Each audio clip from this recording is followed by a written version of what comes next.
샬롬. 이 시간 속회공과 성경 본문의 맥을 잡는 시간입니다. 오늘은 8과 내 언약이 너와 함께 있으니입니다. 본문은 창세기 17장입니다. 지금까지 아브라함이 어떻게 이동했는지 다시 한번 살펴보도록 하겠습니다. 데라가 우르에서 가족들을 데리고 떠납니다.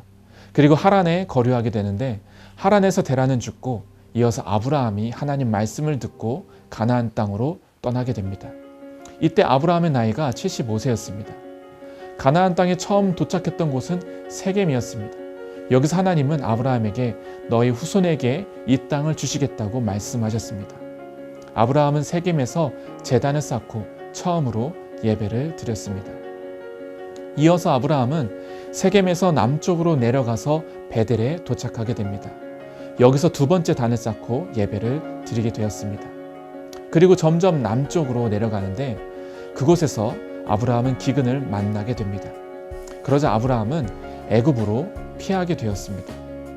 애굽에서 아내 사라를 속이는 일로 문제가 되게 되고 파라오는 아브라함 일행을 쫓아내게 됩니다. 다시 가나안 땅으로 돌아온 아브라함은 베델로 나왔습니다. 여기서도 제단을 쌓고 예배를 드립니다. 그런데 롯 사이에서 가축과 한정된 목초지 문제로 다툼이 생기게 됩니다. 결국 롯과 갈라서게 됩니다. 아브라함은 홀로 남겨집니다. 이때 하나님께서는 아브라함에게 너의 눈을 들어 동서남북을 바라보라. 너와 내 자손에게 이 땅을 주리라고 말씀해 주십니다. 그리고 아브라함은 헤브론으로 내려와서 살게 됩니다. 이 헤브론에서 창세기 14장부터 19장까지의 내용이 일어나게 됩니다. 남방과 북방 도시들과의 전쟁, 언약의 재갱신, 하갈이 임신하는 것, 그리고 아브라함의 이름을 바꾸어 주시는 것, 아브라함의 새 천사 접대 등등 아브라함은 헤브론에서 여러 가지 많은 일들을 겪게 됩니다. 그리고 그랄로 이동한 다음에 여기서 100세를 맞이하여 아브라함의 아들 이삭을 얻게 됩니다. 하나님께서 아브라함을 가나안 땅으로 부르실 때 두 가지를 약속하셨습니다. 첫째는 본토 친척 아비집을 떠나서 내가 지시할 땅으로 가라. 그 땅을 주리라는 것입니다. 하나님께서는 아브라함이 어디로 나아가야 될지 인도해 주시겠다고 말씀하셨습니다. 두 번째는 아브라함에게 아들을 주리라. 그 아들을 통하여 온 민족의 복의 통로가 되게 하시겠다고 말씀하셨습니다. 가나안 땅에 머물러 살면서 이제 재산도 많아지게 되고 정착하면서 살게 되었습니다. 그런데 아직 아브라함에게는 아들이 없었습니다. 아브라함은 점점 나이를 먹어가고 있었습니다. 이 아브라함이 롯과 헤어진 후에 헤브론에 거주하게 됩니다. 그때 사라는 아브라함에게 다가와서 이렇게 있을 수만은 없으니 자신의 종 하갈을 통해서 아이를 낳으라고 말합니다. 이때가 아브라함이 86세가 되고 가나안 땅에 입성했을 때 11년이 되었을 때였습니다. 사라는 인간적인 생각으로 하나님 약속을 실행하려 하였습니다. 결국 하갈이 아이를 낳게 되는데 그 아이가 이스마엘입니다. 아브라함도 나이를 먹어가면서 이제 이스마엘이 자신의 상속자가 될 것으로 생각했습니다.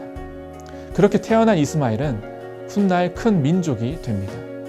나중에 이스라엘 자손들을 가장 괴롭게 하는 아랍 사람의 조상이 되었습니다. 그래서 아랍 사람들은 지금도 아브라함을 자신들의 조상이라고 하는 것입니다. 오늘날 헤브론에 가면 막벨라 굴이 있습니다. 아브라함이 무덤이 그곳에 있는데요.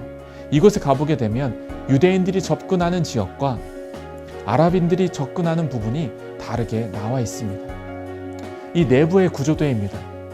여기를 보시게 되면 들어가는 입구가 다르고 아브라함 무덤을 사이로 두고선 나뉘어져 있다는 것을 볼 수가 있습니다. 이슬람 쪽에서 본 무덤의 모습과 유대인 쪽에서 본 무덤의 모습입니다. 마치 반으로 나뉘어져서 서로 아브라함이 자신의 조상이라고 이야기하고 있는 것만 같습니다. 또한 현재 예루살렘에 가보게 되면 황금돔 사원이 있습니다. 이슬람 사원이 예루살렘 성전터의 중앙의 자리에 위치하고 있는데요. 이 황금돔 사원의 내부를 들어가 보게 되면 그 안에는 아브라함이 이삭을 바치려고 했었던 모리아산의 바위가 나오게 됩니다. 아브라함과 관련된 이곳을 아랍인들은 중요한 성지로 정하고 그곳에 황금돔 사원을 지었던 것입니다. 지금도 아랍 사람들과 유대인들은 심각한 분쟁 가운데 있습니다. 아브라함이 가나안 땅에 입성한 지도 어느덧 24년이 지나서 아브라함의 나이가 99세가 되었고 사라의 나이가 90세가 되었을 때 하나님께서는 다시 아브라함에게 나타나셔서 사라에게 반드시 아이를 주실 것이라고 말씀하셨습니다. 하나님께서 아브라함에게 새로운 언약을 다시 말씀해 주시는 것입니다. 그리고 아브라함의 이름을 바꾸어 주시는데요. 아브라함의 이름을 아브람에서 아브라함, 다시 말하자면 여러 민족의 아버지, 열국의 아버지라고 하는 뜻으로 바꾸어 주시게 됩니다. 이것은 이스마엘이 태어난 지 13년 후가 지나서의 일이었습니다. 아브라함과 사라는 자식을 낳을 수 있다는 희망이 점점 사라져가고 있었는데 하나님께서는 다시 나타나셔서 말씀하시고 계시는 것입니다. 그리고 마침내 아브라함은 그랄이라고 하는 곳에서 100세가 되었을 때 약속의 자녀 이삭을 얻게 되었습니다. 정말 사라를 통해서 이삭이 태어났던 것입니다. 하나님은 정말 신실하신 분이십니다. 그분의 말씀은 오늘도 반드시 이루어지고 있습니다. 자, 이제 본문으로 들어가서 속회공과의 내용을 살펴보시도록 하겠습니다.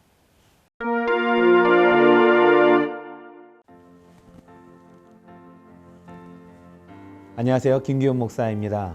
명절 잘 보내셨나요? 비록 어려운 분위기 가운데 시작한 새해이지만 하나님의 공의와 은혜가 늘 동일하게 모든 성도의 가정을 지켜주실 줄을 믿습니다. 오늘 8번째 공과 내 언약이 너와 함께 있으니, 본문은 창세기 17장 1절에서 8절 말씀입니다. 이스라엘의 전통 중 하나님의 백성이 되는 표시와도 같은 것이 있습니다. 할례 이야기죠. 오늘 본문은 그에 대한 이야기가 그려지고 있습니다.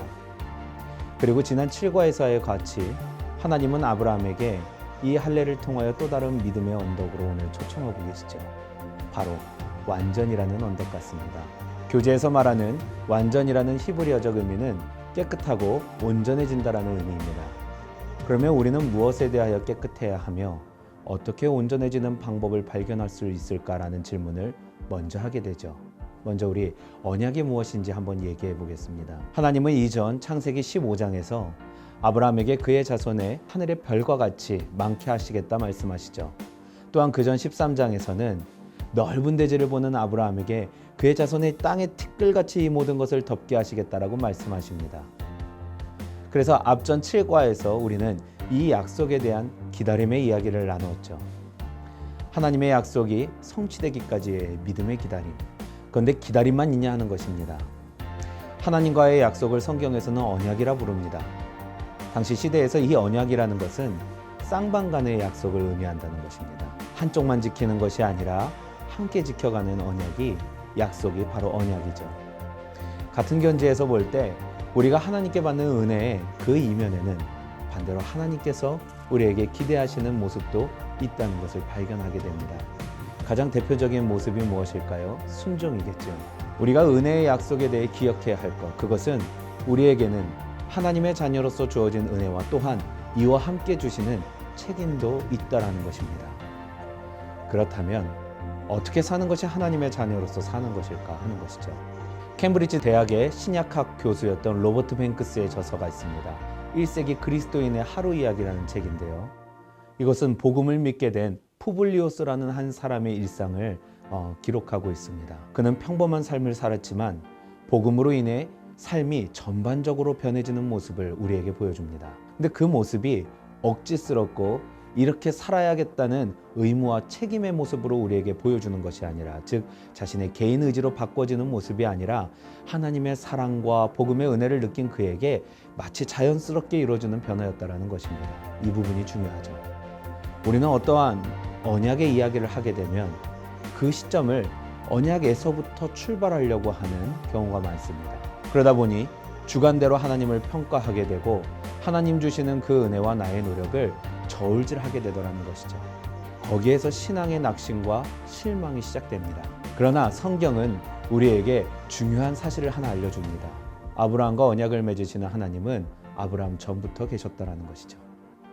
다시 말해 하나님은 언약 전에 계신 분이고 언약을 맺으시기 전부터 우리를 위해 일하신 분이라는 것입니다. 언약 전부터 우리를 사랑하셨다는 것이죠.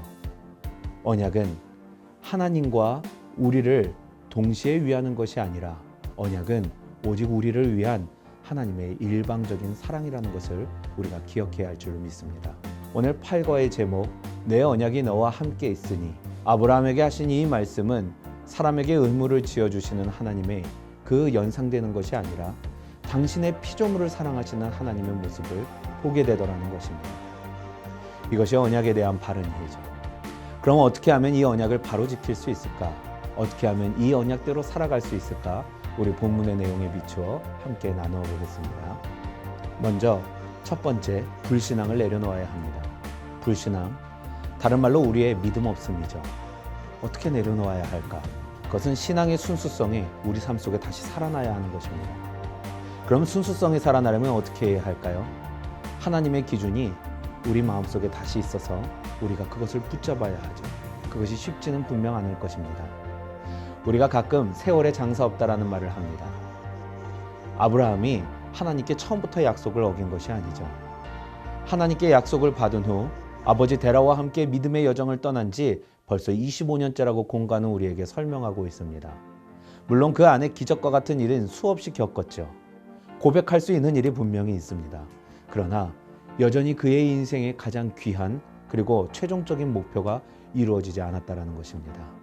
아직 하나님께서 그에게 말씀하신 언약이 이루어지지 않았을 때, 다시 말해 그가 상식적으로 생각할 때에 하나님의 주시는 언약이 그 삶 속에 그려지지 않았었을 때 그는 난망합니다. 우리는 마찬가지죠. 뜨거운 열정에 몇 년은 하나님 주신 소명 붙잡고 삽니다. 근데 시간이 아주 많이 지나면서 세월에 장사 없다라는 말을 우리 역시도 신앙 가운데 하게 되더라는 것입니다. 아브라함 역시 그랬습니다. 몸종인 하갈을 세웠고요, 후손을 얻으려 했습니다. 종인 이스마엘을 세웠고요, 후계자로 삼으려 합니다. 아브라함의 모습을 우리가 살펴보았지만 사실 그것은 불신앙의 모습이 아니었습니다. 그것은 하나님을 무시하는 모습이라기보다는 어떻게든 하나님께서 내게 들려주신 그 인생의 모습을 이루려고 노력하는 그 모습을 우리가 보게 되더라는 것이죠. 그러면 무엇이 잘못되었다는 것입니까? 그 계획은 원래 하나님의 것이라는 것입니다. 그래서 이루어가는 방식도 지어지는 방식도 하나님께서 오직 만들어 가실 수 있다는 것이죠. 그래서 우리 그리스도인들은 하나님의 방법으로 살아가야 하는 것입니다. 우리가 방법을 만드는 것이 아니라 방법을 만드시는 하나님을 따라가는 것, 그것이 신앙인 줄로 믿습니다. 그러면 어떻게 해야 합니까? 하나님과 같이 진실하며 성실하여 사랑에 순수해져야 합니다. 우리는 이 세 가지가 지금 현대 문명의 이기심과 코로나19가 뒤섞여진 이 혼란한 시대 속에서 얼마나 어려운 것인지 잘 알고 있습니다. 그러나 그렇기에 더욱더 도전하기에 가치 있고 또한 상급이 큰 길인 줄로 믿습니다. 오늘 하나님께서 우리에게 말씀하시듯이 하나님이 우리의 상급이 되시는 길이죠. 한 해 성품을, 하나님의 성품을 지니고 사시는 저와 여러분이 되시기를 주님의 이름으로 간절히 축원합니다. 두 번째는 하나님의 능력을 온전히 신뢰하는 것입니다. 언약이라는 말은 히브리어 베리트에서 나오는데 이 말은 원래 둘로 나누다, 쪼개다라는 의미를 갖습니다. 이 의미는 제물을 바칠 때의 모습을 연상하게 하죠. 우리에게 바로 생각나는 얘기가 있을 겁니다. 바로 우리가 아직 읽지는 않았지만 후에 아브라함이 되어 이삭을 얻었을 때에 하나님이 그를 모리아 땅의 한 산으로 가게 하셔서 제물로 바치라고 말씀하실 때의 장면이죠. 이는 언약을 지키려는 의미로도 풀이될 수 있는 장면입니다. 이제 이삭을 내려치려고 하는 아브라함의 앞에서 하나님은 비록 막으셨지만 성경의 원문 내용으로 볼 때에 우리가 담임 목사님께 배웠듯이 아브라함은 자신의 내리친 손을 거두려는 의사가 없었다는 것입니다. 오직 그가 멈춘 이유는 하나뿐입니다. 하나님의 명령에 순종해서 멈춘 것이죠. 어떻게 아버지가 이럴 수 있을까? 이것이 믿음이란 말인가 할 수도 있습니다. 그만큼 극적인 장면이 우리에게 그려지죠. 그런데 사랑하는 여러분, 그만큼 절박했기에 아브라함은 하나님의 명령에 따르는 것에 집중했던 것입니다. 사실 아브라함에게는 이삭이 거기 있는 것조차가 자신의 인생에서는 믿을 수 없는 일입니다. 공과에서도 나와 있듯이 사도 바울이 설명하는 로마서 4장 19절에 그 살해의 몸, 사라가 되기 전에 살해의 몸은 죽어있는 몸이었다고 합니다. 말하자면 절대 아이를 가질 수 없는 몸이었다는 것이죠. 그런데 오늘 1절 하나님의 음성은 이렇게 시작하는 것이죠. 나는 전능한 하나님이라. 아브라함이 아들을 향한 손을 거두지 않을 수 있었던 것은 그 급박한 상황이야말로 하나님의 말씀대로 하지 않으면 다른 방법이 없다고 생각한 그 아브라함의 믿음의 판단이요 선택이었던 것입니다. 그의 하나님은 전지전능하셨다라는 것을 그는 믿었다는 것이죠. 잘 생각해 보면 우리는 하나님의 능력을 우리의 한계만큼만 신뢰할 때가 많이 있습니다. 내가 할 수 있는 만큼, 그리고 내가 상상할 수 있는 만큼만 하나님의 능력을 신뢰하던 때가 많다라는 것이죠. 이러할 때 우리는 줄곧 좌절합니다. 믿음이 실패했다고 여겨집니다. 사실 내가 믿음을 가지는 데 실패했을 뿐이죠. 하나님의 힘은 여전히 거기에 있습니다. 하나님의 약속은 하나님이 성취해 가십니다. 우리가 하는 것이 아니죠. 하나님이 우리에게 약속해 주실 때 우리를 통해 당신의 위대하심을 세상 가운데 보여주실 줄을 믿습니다. 어려운 한 해의 시작, 우리에게 주시는 언약을 믿음으로 바랄 때에 우리가 감히 상상해 보지도 못했고 한 번도 그려보지 못했던 그 놀라운 역사가, 그 사랑이 우리에게 넘칠 줄로 믿습니다. 오늘 이 믿음 가지시고 하나님 앞으로 담대히 나가셔서 세상 가운데 승리하시는 저와 여러분 되시기를 간절히 바랍니다. 마지막 말씀입니다. 하나님 앞에서 행하여 완전해야 합니다. 오늘 1절의 말씀 뒷부분이죠. 너는 내 앞에서 행하여 완전하라. 너는 내 앞에서 행하여 완전하라. 이 말씀이 줄곧 오해되는 부분이 있습니다. 바로 완전이라는 부분에서 오해가 많이 됩니다. 앞전에서 우리가 나누었듯 완전이란 단어는 히브리어 타님에서 파생된 단어인데요. 온전하다, 깨끗하다는 의미를 포함하고 있습니다. 처음 교회를 나오는 열심이 어떠했습니까? 최대한 하나님 앞에서 꾸미고 단장합니다. 무엇이든지 열심을 내죠. 근데 어느 순간부터 그 열심이 나를 향한 것이 되기 시작하더라는 것입니다. 예를 들면 이렇습니다. 누군가로부터 지적을 당하거나 평가할 때마다 사실 하나님을 위해서 꾸민 나의 모습인데 내가 상처를 입습니다. 내가 얼마나 열심히 했는데, 내가 얼마나 헌신했는데, 그 마음을 몰라줄 때마다 낙심하게 되고 절망하게 되더라는 것이죠. 우리가 신앙생활하면서 완전하려 할 때마다 얼마나 깊은 상처와 낙심 가득한 일을 겪었습니까? 오늘 공과와 속회를 통해 이 어려움을 넘어가는 귀한 도전이 여러분에게 있기를 바랍니다. 사실 오늘 말씀에는 우리가 완전해지는 비결이 이미 담겨 있죠. 우리 아까 읽었던 1절 뒷부분을 다시 한번 읽어보겠습니다. 너는 내 앞에서 행하여 완전하라. 완전해지기 위해 우리가 중심으로 볼 것은 완전 그 자체가 아닙니다. 하나님 앞에서 행하고 있는지를 먼저 보아야 한다는 것이죠. 히브리어 타님이라는 건 원래 제사에서 사용되는 용어였습니다. 완전해진다는 것은 하나님 앞에서 우리가 제사하고 예배할 때에 우리의 죄가 완전히 씻겨지고 온전한 자녀의 모습을 회복한다는 의미가 있다는 것이죠. 무작정 노력한다고 완전해지는 것이 아니라 하나님께서 주시는 완전의 길 앞에서 온전히 행하려 할 때, 다시 말해 예배자의 모습으로 나아갈 때에 우리의 행함이 완전으로 나아가게 된다는 것입니다. 이것은 은혜죠. 하나님이 미리 은혜를 주시는 겁니다. 내 언약이 너와 함께 있을 것이다. 혹시 스타워즈라는 영화를 보셨는지 모르겠습니다. 이 영화에서 대표적인 인사 방법이 포스가 당신과 함께 할 것입니다. 이런 말인데, 우리가 하는 축복은 이와는 차원이 다릅니다. 그저 상투적으로 지나가는 그냥 당신과 함께 행운이 있을 것입니다의 정도가 아니라는 것이죠.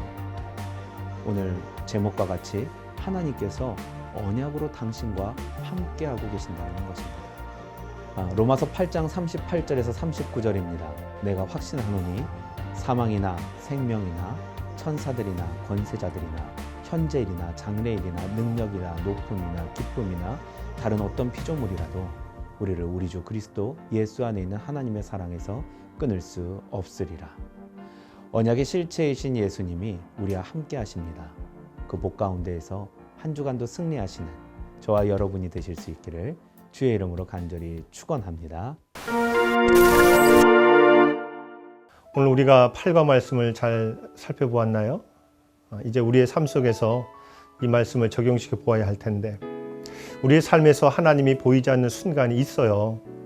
어떤 분은 이것을 신의 일식이라고도 이야기를 했습니다.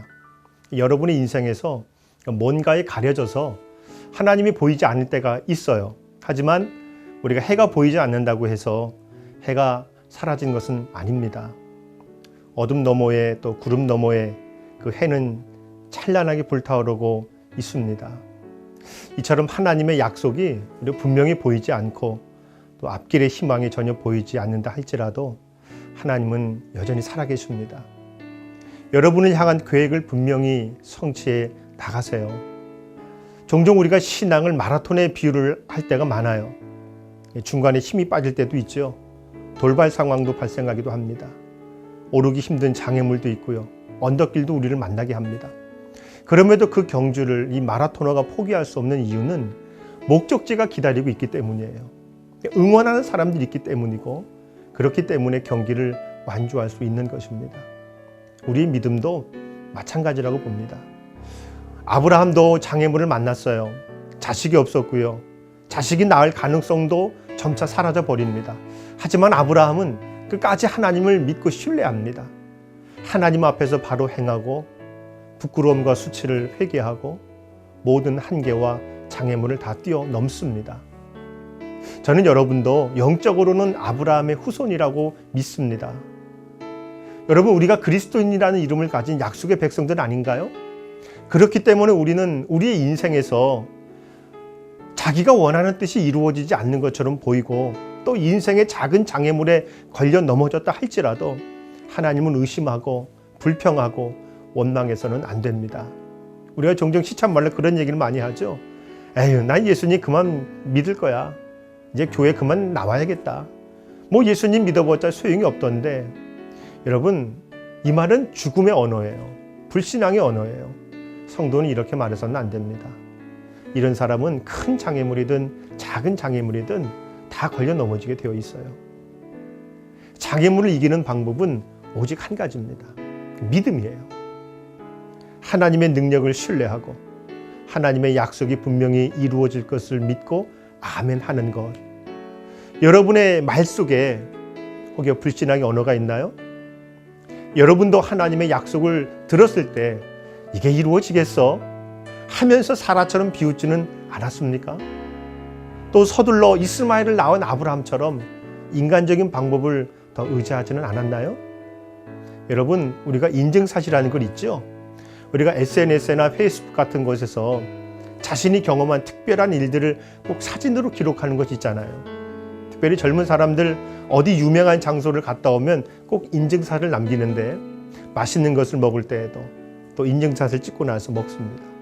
자신이 했던 경험을 확실하게 다른 사람에게 알리기 위해서 인증샷을 남기는 거죠. 하나님도 아브라함에게 인증샷을 남겨주셨어요. 그것은 아브람, 존귀한 아버지란 이름에서 아브라함, 이열국의 아버지로 이름을 바꿔주신 겁니다. 이름을 바꿔주심으로 인해서 하나님의 약속이 반드시 이루어질 것을 이름으로 남겨주신 겁니다. 결국 어떻게 돼요? 그 이름대로 되죠. 여러분의 이름은 무엇입니까? 여러분의 이름은 그리스도인이에요. 예수님을 믿는 성도들에게 그리스도인이라는 이름을 주셨습니다. 예수님을 믿는 자들에게는 승리와 응답이 약속되어 있습니다. 이 믿음으로 승리하는 여러분 모두가 되시기를 주님의 이름으로 축원합니다.